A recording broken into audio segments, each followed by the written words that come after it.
দর্শক, ঝিনাইদহ 4 আসনের সংসদ সদস্য এমপি আনোয়ার সাহেবকে হত্যা করে লাশ টুকরো টুকরো করে কিমা করা হয়েছে। এই বিষয়টি নিয়ে চাঞ্চল্য তৈরি হয়েছে। ভারতের একজন লোক এই কাজ করেছে বলে জানা গিয়েছে। গোসাইকে ইতিমধ্যে গ্রেপ্তার করেছে। তিনি কি তথ্য দিয়েছেন সেই ভিডিওটি আমরা দেখবো, এমন কি কি বলছেন ভারতের মিডিয়া। অবশ্যই ভিডিওটি না টেনে পুরো ভিডিওটি দেখবেন। চ্যানেলে নতুন হলে সাবস্ক্রাইব করে রাখবেন পরবর্তী আপডেট পাওয়ার জন্য। ভিডিওতে একটি লাইক দিয়ে দেখতে থাকুন সম্পূর্ণ ভিডিওটি।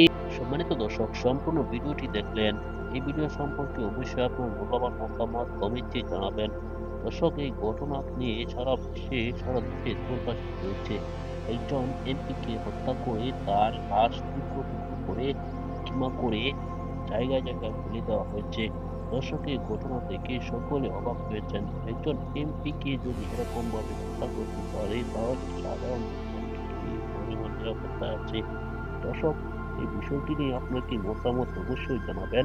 পরবর্তী এরকম ভিডিওগুলো পেতে হলে এই চ্যানেলটিকে অবশ্যই সাবস্ক্রাইব করে পাশে থাকা বেল বাটনটি অন করে দিবেন। ভিডিওতে একটি লাইক দিয়ে শেয়ার করে অন্যকে দেখা শুরু করে দিবেন।